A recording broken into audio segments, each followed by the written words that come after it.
오늘 우리에게 주시는 하나님 말씀은 에스겔 13장입니다. 오늘도 이 말씀을 통해서 하나님께서 우리 모두에게 은혜 주시기를 원합니다. 한밤에 평안하셨습니까? 오늘 본문은 예언자들을 향한 하나님의 말씀입니다. 13장 제목에도 거짓 선지자들의 종말 이렇게 나와 있습니다. 오늘 본문은 크게 두 부분으로 나뉘는데요, 1절에서 16절까지 그리고 17절부터 23절까지 있습니다. 17절 바로 위에 보면 파란색 글씨로 제목이 뭐라고 나왔나요? 네, 거짓말로 예언하는 여자들 이렇게 나와 있습니다. 남자나 여자나 똑같은 거죠. 거짓말하는 거면.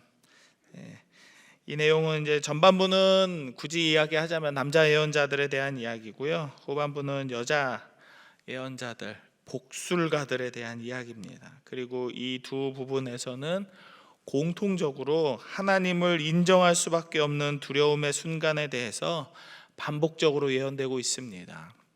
9절, 14절, 21절, 23절에 너희가 나를 여호와인 줄을 알리라 하는 표현이 나와요. 9절 제가 한번 빨리 읽어드립니다. 그 선지자들이 허탄한 묵시를 보며 거짓 것을 점쳤으니 내 손이 그들을 쳐서 내 백성의 공회에 들어오지 못하게 하며 이스라엘 족속의 호적에도 기록되지 못하게 하며 이스라엘 땅에도 들어가지 못하게 하리니 너희가 나를 여호와인 줄 알리라. 14절도 한번 볼까요? 마지막 부분에 나를 여호와인 줄 알리라. 21절도 마지막에 있습니다. 내가 여호와인 줄 너희가 알리라. 23절 또 마지막에 있죠. 내가 여호와인 줄을 너희가 알리라. 이렇게 계속 반복적으로 성경에서 말씀이 주어지는 것은 강조라고 우리 알고 있잖아요. 내가 진실로 진실로 너희에게 말하노니 하는 그런 표현들. 두 번만 연속으로 반복이 돼도 저거는 하나님이 마음을 굳히셨구나, 예수님께서 이건 진짜 이거는 변하지 않는 진리인가 보다, 이렇게 말씀하시나 보다, 이렇게 생각할 수 있는데 무려 이 짧은 23절이라는 이 짧은 구간에서 4번이나 반복됩니다. 너희가 나를 여호와인 줄 알리라. 그러니까 사람이 자기 스스로의 믿음으로 하나님은 하나님이십니다 라고 이렇게 고백하는 순간이 아니라, 제가 며칠 전에 설교 말씀으로 이렇게 이야기해드렸던 것처럼 신나게 두드려 맞고 하나님이었구나 라는 그런 순간이 오는 거예요. 인정하지 않을 수가 없는 그런 순간. 예언자는 하나님의 말씀을 있는 그대로 전하는 사람이어야 합니다. 그러나 이 예언자들은 예레미야나 다른 선지자들의 이 이야기에서 나오는 그 거짓 예언자들이랑 똑같은 부류인 거죠. 예레미야 23장 32절의 말씀을 제가 읽어드립니다. 여호와의 말씀이니라. 보라, 거짓 꿈을 예언하여 이르며 거짓과 헛된 자만으로 내 백성을 미혹하게 하는 자를 내가 치리라. 내가 그들을 보내지 아니하였으며 명령하지 아니하였나니 그들은 이 백성에게 아무 유익이 없느니라. 여호와의 말씀이니라 라고 예레미야도 이런 말을 했습니다. 거짓 예언자들, 보내지 않았는데 보냄을 받았다 라고 말하고, 하나님은 아무 말씀 안 하셨는데 하나님께서 이렇게 말씀하셨어 라고 거짓말들을 하는 것이죠. 거짓 예언자들은 자기 꿈에서 본 것을 이야기합니다. 꿈에서 본 것, 하나님이 말씀하지 않은 것도 하나님의 말씀이라고 거짓말을 합니다. 항상 패턴이 똑같죠. 자기 것이 아닌데 자기 것인 것처럼 행동해야 하니까 그 모든 게 진실할 수가 없는 겁니다. 오늘 본문에 등장하는 예언자들도 마찬가지죠. 그들은 나라가 망하지 않을 거라고 주장했습니다. 나라가 망하지 않을 거다, 이 땅에는 평안이 있을 거야. 10절의 말씀 같이 한번 읽어볼까요? 10절입니다. 시작. 이렇게 칠 것은 그들이 내 백성을 유혹하여 평강이 없으나 평강이 있다 함이라. 네, 여기까지 읽어보죠. 평강이 없지만 하나님께서 진노하셨고 멸망이 예언되었지만 그들은 회개하려고 하지 않았습니다. 우리가 잘못했구나. 하나님의 말씀에 비춰서 돌아보았을 때 이렇게 하면 안 되는데 얘들아 우리 함께 하나님 앞에 돌아가자라고 회개와 이 마음을 뜯는 이 회심의 순간을 서로 이렇게 공유했어야 되는데 이 예언자들이 가만히 있었던 거죠. 좋은 얘기만 들려주고 항상 복 받기를 원합니다. 복 받아야 돼요. 행복해야 합니다. 우리는 잘 살고 있습니다. 이런 거짓된 이야기만 했던 것입니다. 이 거짓 예언자들은 자신들을 보내신 하나님의 뜻에 순종할 마음이 없었습니다. 이 거짓 예언자들이 이제 그러니까 두 부류인 거죠. 하나는 보내지 않았는데도 보냄을 받았다라고 거짓말하는 사람들이 있고요. 그리고 또 한 부류는 하나님께서 보내셨는데도 헛소리하는 사람들입니다. 이렇게 해야 된다라고 하나님이 세우셨는데도 그렇게 하지 않는 거죠. 5절 말씀 같이 한번 읽어봅니다. 5절입니다. 시작. 너희 선지자들이 성 무너진 곳에 올라가지도 아니하였으며 이스라엘 족속을 위하여 여호와의 날에 전쟁에서 견디게 하려고 성벽을 수축하지도 아니하였느니라 라고 말씀하시죠. 예언자들은 무너진 성벽에서 외쳐야 했습니다. 마치 이 파수꾼처럼 성벽이 무너지면 그 무너진 틈으로 들어오잖아요. 그렇지 않을까요? 저희 집은 그러던데요. 저희 집에 그 방충망 살짝 열려 있으면 모기가 그냥 다 무너진 틈으로 들어오는 거죠. 무너진 틈으로.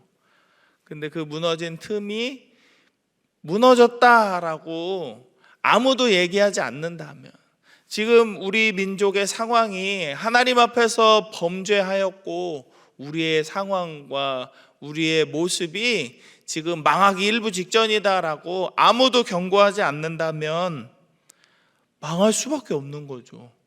두 번 얘기할 이야기가 없습니다. 그리고 이제 성 무너진 곳에 올라가지도 아니하였고 이스라엘 족속을 위하여 여호와의 날에 전쟁에서 견디게 하려고 그 성벽을 수축하지도 않았대요.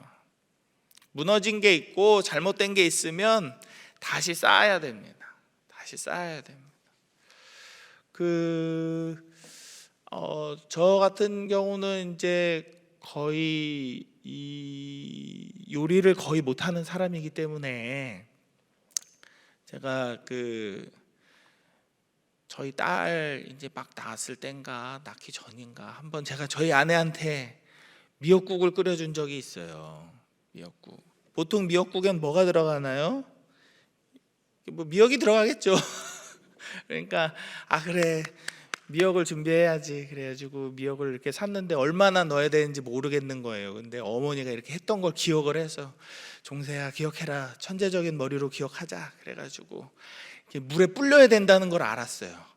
근데 또 하다 보니까 이 양을 얼마나 해야 되는지 모르니까 이만큼은 되지 않을까? 그리고 거의 제 머리통만하게 이렇게 불렸던 것 같아요.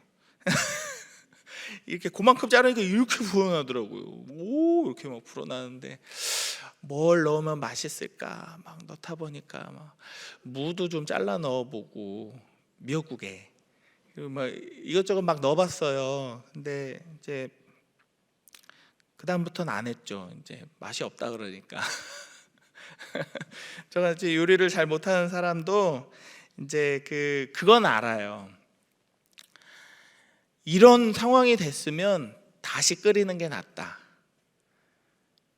망가진 요리를 이렇게 복구하는 게 어렵겠어요? 아니면 다시 만드는 게 어렵겠어요? 복구하는 게 어렵죠. 멀쩡한 걸 망가뜨려 놓고 그걸 고치는 게 훨씬 어려워요. 집을 지을 때도 마찬가지입니다. 잘못 지었으면은 때려 부수고 다시 짓는 게 훨씬 빠릅니다. 뭐가 잘못됐는지 뭘 고쳐야 되는지 일일이 다 알아봐야 되고 그 잘못된 부분에 맞게 또 이 솔루션을 제공해야 되니까 이 새로 고치는 게 아예 부수고 다시 짓는 것보다 훨씬 어렵습니다. 그런데 이 선지자들과 예언자들의 이 사명, 의무는 망가진 곳을 고쳐야 돼요. 망가진 부분이 있으면 다시 만들어내야 됩니다. 그 말의 뜻이 무엇이냐면 그들은 이스라엘 백성들의 신앙을 위해서 듣든지 아니 듣든지 그 귀에 계속 하나님의 말씀을 들려주고 바꿔야 된다, 고쳐야 된다, 우리의 마음을 새롭게 해야 된다, 우리의 마음에 할례를 받아서 굳었던 마음을 부드럽게 하고 다시금 하나님께서 주신 말씀에 순종하여서 하나님께서 원하시는 일들을 해야 한다라고 계속해서 이 가이드를 제공해야 되는 거죠. 어떤 게 바른 신앙의 삶이고 어떤 게 하나님께서 원하시는 삶인가. 그러나 그 사람들은 그렇게 하지 않았죠. 하나님의 백성들이 회개하고 돌이킬 기회조차 주지 않았고 잘못된 신앙생활을 하고 있음에도 그들이 돌이켜서 하나님의 품에 안길 수 있는 그 어떠한 노력도 하지 않았습니다. 7절의 말씀입니다. 너희가 말하기는 여호와의 말씀이라 하여도 내가 말한 것이 아닌즉 어찌 허탄한 묵시를 보며 거짓된 점괘를 말한 것이 아니냐. 너희가 기껏 이야기해봐야 허탄한 것이다. 한숨이나 다름없는 아무 의미 없는 이야기들이다 라고 말하는 거죠. 아무 의미 없는. 그리고 거짓된 점괘를 보듯이. 거짓된 점괘. 저는 이제 이렇게 사역을 하다가 좀 그런 거 볼 때가 좀 안타깝거든요. 장로교 신학은 약간 건조합니다. 좀 드라이해요. 그래서 매번 똑같은 집밥을 먹는 듯한 그런 느낌이에요. 뭐 좀 새로운 거 없나, 좀 멋진 거 없나. 그런데 이제 우리랑은 다른 교단, 어떻게 이렇게 좀 사람들의 마음을 좀 더 중요하게 보는 그런 교단의 교회나 그 교회에서 살아가시는 분들을 보면 교회를 굉장히 알록달록하게 엄청 많이 꾸밉니다. 색깔, 향, 눈에 보이는 것들로 교회를 좀 가득 채웁니다. 그리고 특히 이제 사람들 위해서 기도할 때 좀 어떤 이렇게 좀 특별한 모션들을 하는 분들이 있어요. 그래서 이렇게 우리는 그냥 가서 기도해드리거든요. 기도해드릴 때 머리에 손을 얹든지 아픈 데에 손을 얹든지 고치는 건 어차피 자기가 아니니까 하나님 고쳐주세요, 불쌍히 여겨주세요라고 그냥 빌어줄 뿐입니다. 하나님 이 상황을 좀 어떻게 해주세요라고 빌어줄 뿐이에요. 그런데 이제 막 이렇게 하든지 어떤 특별한 액션들을 막 취합니다. 근데 그것에 사람들이 반응해요. 그런 걸 좋아해요. 그래서 저 까만 뿔테 안경 쓴 사람 기도할 때 봤어? 막 겨드랑이 다 보이게 막 이렇게 해가지고 이야 이렇게 하면은 뭔가 되는 것처럼. 이게 다 점괘와 같은 일입니다. 하나님 절대로 그런 말 하지 않으셨어요. 기도할 때 양손을 올려놓고 기도하면 내가 들어주고 한 손으로 하면은 버르장머리 없는 이런 어른한테 기도할 때 어떻게 두 손으로 안 하고 이렇게 하나님은 얘기하신 적이 없다니까요. 어떤 옷을 입고 어떤 특별한 색깔을 취하고 어떤 향을 피우면서 그렇게 기도해라 라고 우리에게 말씀하신 적이 없습니다. 그냥 서로를 불쌍히 여기고 병낫기를 위해서 기도해라 라고 말씀하셨지 어떤 특별한 액션을 취하거나 뭔가 장신구를 이렇게 하거나 그렇게 말씀하지 않으셨어요. 그런데 거짓 예언자들의 행태가 바로 그렇다라는 거예요. 제가 말한 그런 교회들은 그랬다는 건 아닙니다. 제가 판단할 수 없는 일이죠. 적어도 오늘 나와 있는 이 거짓 예언자들의 경우는 그렇습니다. 점괘를 보듯이 뭔가 막 사람의 눈을 현혹하는 그런 것들을 하는 거죠. 그래서 9절의 말씀이 이어집니다. 9절 말씀은 같이 한번 읽어보면 좋겠습니다. 9절 시작. 그 선지자들이 허탄한 묵시를 보며 거짓 것을 점쳤으니 내 손이 그들을 쳐서 내 백성의 공회에 들어오지 못하게 하며 이스라엘 족속의 호적에도 기록되지 못하게 하며 이스라엘 땅에도 들어가지 못하게 하리니 너희가 나를 여호와인 줄 알리라 라고 말씀합니다. 하나님은 그들을 직접 손을 대서 처리하겠다라고 말씀하십니다. 내 손이 그들을 쳐서 내가 그들을 직접 혼내주겠다. 그들은 이제 공회에 들어오지 못한대요. 백성의 모임에 들지도 못하고 이스라엘 족속의 호적에 들어오지 못합니다. 이스라엘 집안 사람들의 명단에 오르지도 못하는 것이죠. 그리고 결정적으로 그들은 징계의 기간이 끝나도 이스라엘로 돌아가지 못하게 될 것이다 라고 9절은 말씀합니다. 이 모든 것들은 거짓된 것을 예언하는 예언자들에게 주시는 하나님의 징계입니다. 그러나 이것은 특별히 말씀을 전하기로 위에 세워진 예언자들에게만 해당되는 말이 아니에요. 우리는 모두 우리의 삶으로 하나님의 말씀을 전하는, 그리고 복음을 전하는 그리스도의 편지와 같은 사람이라고 바울이 이야기했기 때문이죠.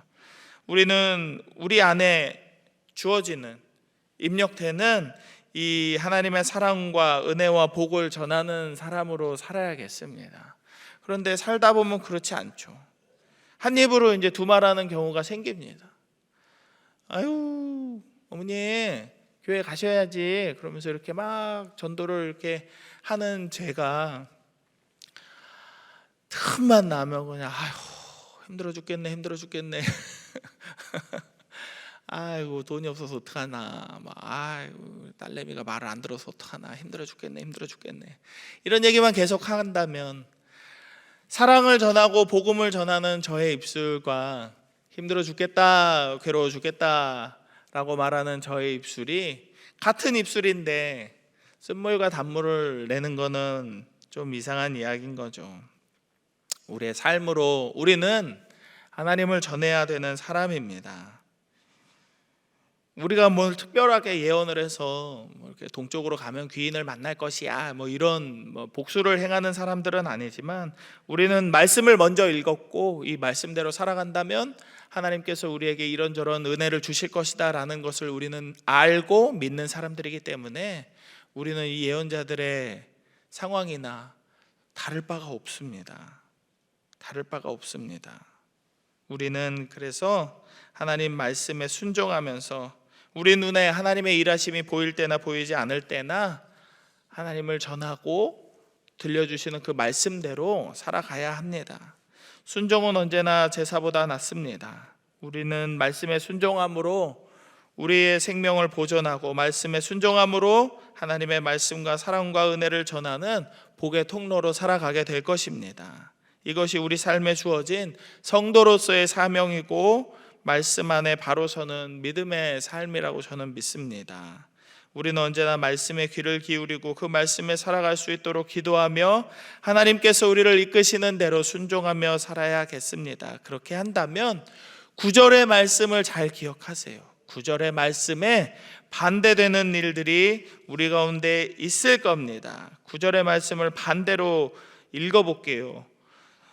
내 백성의 공회에 들어오지 못하게 하신다 하셨으니까 우리는 반드시 이스라엘 백성들 안에 들어가게 될 것입니다. 이스라엘 족속의 호적에 반드시 기록될 것입니다. 그리고 이스라엘 땅, 하나님께서 허락하신 약속의 땅, 저 천국에 우리는 반드시 들어가게 될 것입니다. 하나님 백성의 공회에서 떨어지지 않고 이스라엘 족속의 호적에서 지워지지 않고 하나님께서 우리를 부르시는 모든 날 천국의 땅을 소유한 자로 영원한 생명을 누리며 살아가게 될 것입니다. 이 모든 것은 하나님 말씀에 순종할 때, 하나님 말씀을 기억하고 그 말씀에 따를 때 이런 일이 일어나게 되는 것이죠. 이 믿음 안에서 오늘도 고단한 믿음의 삶을 말씀 안에서 승리하는 우리 광양제일교회 모든 성도님들이 다 되시기를 주의 이름으로 축복합니다. 함께 기도하겠습니다. 3가지 기도 제목으로 기도하면 좋겠습니다. 먼저는 우리가 하나님 말씀을 잘 듣고 순종하는 믿음의 백성들이 되게 해달라고 기도하면 좋겠습니다. 그리고 두 번째로는 이제 여름 사역 가까이 다가왔는데요. 다음 주 이제 고등부를 시작으로 이번 주부터 이제 저학년부 시작하네요. 19일, 20일 이제 우리 아이들, 자녀들 이제 이 짧은 1박 2일 혹은 2박 3일 그리고 단기 선교 6박 8일의 기간 동안에 하나님을 경험할 수 있게 해달라고 기도해 주시면 좋겠습니다. 우리 저희 고등부 친구들도 나와서 소수지만 그래도 함께 기도하고 있는데 우리 아이들, 자녀들, 여러분들 손자, 손녀들 기억하시면서 하나님 우리보다 더 큰 믿음 갖게 해주시고 이 여름 사역 진행되는 동안에 아무도 다치거나 마음 상하는 일 없도록 하나님 은혜 안에 이 기간을 잘 보낼 수 있도록 하나님 도와주세요. 기도해 주시면 좋겠습니다. 그리고 마지막으로는 우리 일교구에 하나님께서 예비하신 귀한 목사님 오시도록, 이런 우리가 하필이면 거짓 예언자와 선지자의 이야기를 읽었지만 하나님께서 보내시는 귀하고 진실한 사역자가 올 수 있도록 하나님 보내주십시오라고 세 가지 놓고 함께 기도하겠습니다. 하나님께서 오늘도 말씀으로 이 하루를 시작할 수 있도록 은혜 주심에 감사를 드립니다. 하나님, 우리가 하나님의 말씀을 받은 자로서, 하나님의 말씀에 순종하는 자로서 오늘의 삶을 살아갈 수 있도록 주여 은혜를 내려 주시옵소서. 우리에게 허락하신 말씀을 잘 들을 수 있는 귀가 있기를 원합니다. 그 말씀대로 따라갈 수 있는 마음도 있기를 원합니다. 주여, 우리가 하나님 말씀을 잘 듣고 순종하는 믿음의 백성들 될 수 있도록 주여 역사하여 주시옵소서. 언제나 하나님의 말씀을 따를 수 있는 듣는 마음이 있기를 원합니다. 그리고 우리 모두가 서로를 위하여서 기도할 수 있는 겸손하고 좋은 마음들이 있기를 원합니다. 주여, 이 은혜 안에서 사랑하는 우리의 자녀들과 자손들, 청년들, 단기 선교팀을 위해서 기도합니다. 주님, 여름 사역을 준비하는 모든 부서들 위해 하나님께서 성령 충만함을 허락하여 주시고 계획한 것들보다 더 큰 은혜로 하나님 우리에게 부어주실 하나님의 사랑과 은혜를 기억하며 우리가 한 걸음 한 걸음 나아가게 하여 주시옵소서. 사랑하는 우리 자녀들, 특별히 이번 주부터 저학년부 시작합니다. 하나님, 그 모든 시간 동안 하나님 우리와 함께 하여 주시고 아무도 다치거나 마음 상하는 일 없도록 하나님 우리를 붙들어 주시며 무엇보다도 주의 성령 충만하게 허락하여 주셔서 예수 그리스도를 인격적으로 영접하고 하나님의 말씀대로 살아가기로 결단하는 귀한 시간들 될 수 있도록 주여 역사하여 주시옵소서. 오가는 길에 안전도 허락하시고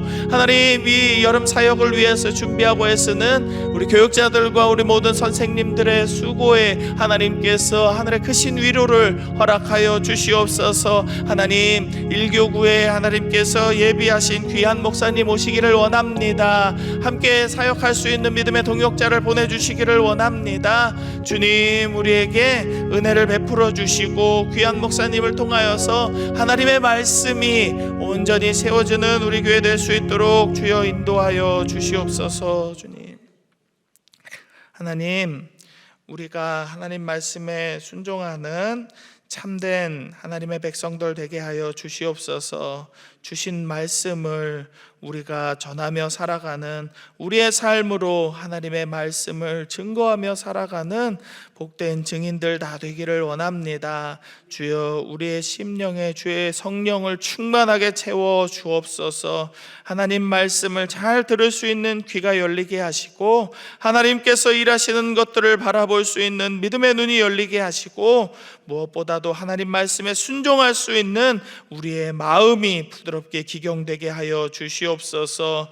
이 여름 사역을 준비하고 있는 모든 부서들과 단기 선교팀에게도 하나님의 은혜를 부어주시기를 원합니다. 준비하고 예비하는 가운데 기도를 멈추지 않게 하시고 우리의 기도 안에서 하나님께서 은혜 베풀어 주시는 것을 우리 어린이들과 청소년들과 청년들이 눈으로 바라보고 확인하며 하나님 앞에 찬송과 영광 돌리는 귀하고 복된 시간들 다 되게 하여 주시옵소서. 준비하는 모든 과정 안에서 하나님 은혜 주시기를 원합니다.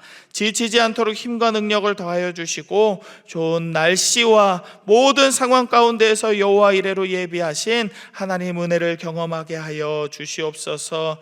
일교구 안에 하나님께서 예비하신 귀한 믿음의 목사님 오시기를 원합니다.